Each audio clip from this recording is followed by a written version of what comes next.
Yo, Wagwan, we're back with another video for your head tops, and yesterday we got even more new information about the 5 different types of characters available in the game and what they all mean. We also got some insight into characters with accessories like swords and scouters and how they affect gameplay. There's only 11 days left until Sparking Zero's release, so today we'll break down each character type and then check out some gameplay of them in action. So make sure you stick around for the scouter characters, because what I've seen is actually a madness. We also got to look at every character render in the game, which you can see right here, and they all look pretty sick, so make sure you check this out for yourself. Make sure to smash that rascal like button and don't forget to subscribe, as we're close to 16k subscribers. Enough waffling, let's get into the action. Alright, so starting off with strength characters, and these characters base most of their gameplay around powerful blast and heavy strike moves. These characters will naturally be slower than other characters, but what they lack in speed, they make up for in strength, which allows them to deal high amounts of damage to their opponents. Each character has different stats, and depending on their statistics, the 2 areas strength type characters focus on are melee and blast attacks. If they specialize in melee, they'll deal more damage with rush combos and during close combat, where if their stats are leaning more towards their blast attacks, they'll deal more damage from key blasts and special supers. Next up, we have speed type characters. These characters are more focused on how they maneuver on the battlefield. Their attacks may not pack as much of a punch as the strength type characters, but your opponent will have trouble keeping up with your attacks and combos. It looks like speed characters will have an easier time comboing opponents compared to others due to the swiftness of their moves. Characters who are experts at key blasts are also a separate category. These types of fighters are great at controlling the pace of the battle from a distance. They have the ability to fire multiple key blasts while using minimal energy. The character reference for this type of playstyle are Vegeta, Frieza, and Goku. Another type of character is of course giants. These characters feel a bit clunky to play as they are so big, which means they move way slower than other characters, so it's a lot harder to build momentum. But because they are giants, they are much harder to stagger and knock back. They're immune to throws and some key blast attacks, but because of the character's size, it's also a lot harder to hit your opponents precisely, so you may have to rely on key blast attacks. Alright, so androids are the last type of character on this list, and these guys can't charge their ki, which means you have to play them in a completely different way. Their ki charges automatically over time, and you can boost it by doing melee attacks. These characters want to be more offensive with melee attacks and rush combos, ensuring to pile the pressure on your opponent. Another good thing about androids is if they use super perception, they can absorb some blast attacks, gaining ki quicker. There is an exception to the android rule, however. Dr. Gero and Android 19 are the only androids whose ki meter doesn't automatically charge, so you have to be more offensive with these specific androids. Now that we've had a look at different types of characters, we can have a look at the unique characters with accessories, as they mentioned something cool in this blog post. The blog post says there are various different fighting styles in Dragon Ball Sparking Zero, and sword fighting is one of them. So certain characters like Trunks will use their sword in battle to help them in certain scenarios. They also state that certain characters will have super aura, and these will be some of the strongest characters in the game. For example, Ultra Instinct Goku. And when a character has super aura, it means they'll always have their aura showing, so you don't need to be in sparking mode to see it. So you know if a character is strong just by looking at them. UI Goku is a prime example of this. I saved one of the best ones to last, so if you made it this far in the video, you're a real G. It says in the blog post that scouter characters actually use the scouter in game. If you equip the scouter on a character as an accessory, it will boost the search radius of a character when you are not locked onto an opponent, making them easier to find. They say it depends on the scouter equipped, but that is pretty sick. Not only that, but during battle, the scouters can be broken and it will affect you mid-battle, meaning if it breaks, you won't be able to search as far as you usually would if you had the scouter on. So the scouters can dynamically affect battle if you're a character that can't sense ki well. They also mention about ground characters, and these are the characters that can't fly during battle. So you're looking at people like Master Roshi, Hercule, and Kid Goku. Running on the ground is a unique feature to them, so they say that when you pick these types of characters, try to keep the fight on the ground. As we haven't had a chance to see Kid Goku in action, let's see him running around during battle.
勝負だ。そんなか、その姿。ドドンか。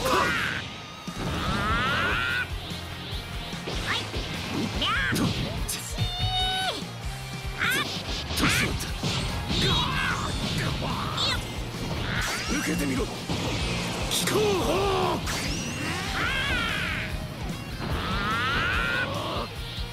血の番だ。じゃんけんぽん。なんと。ちゃん。うわ。あと。ふわ。ドドンか。あ、危ない。私も避難した方がいいでしょうか。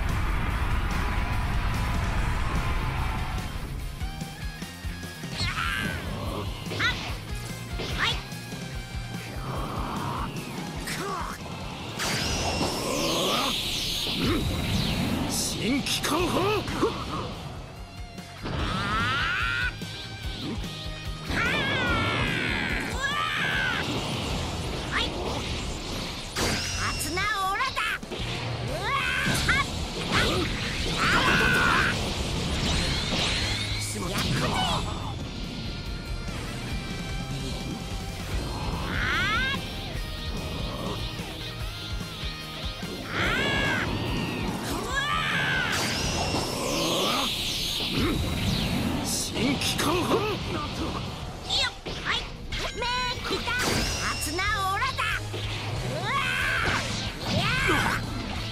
すべてをこの剣にかける。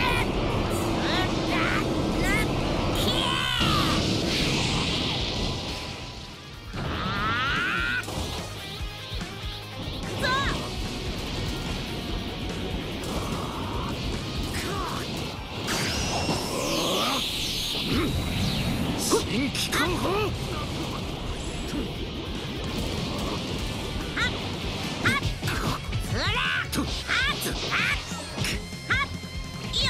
太陽剣。受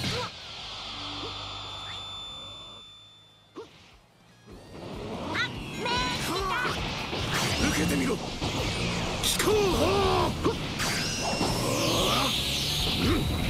新機関砲。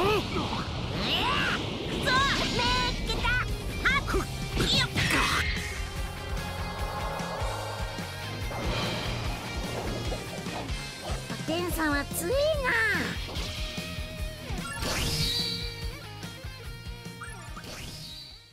I'll leave a link to the full article in the description below so you can check it out for yourselves. But if you made it this far into the video, leave a comment below letting me know which character type looks like your kind of playstyle, or will you be adding one of each to your team. Make sure to smash that rascal like button and subscribe. If you want more Sparking Zero action, then check out these videos right here.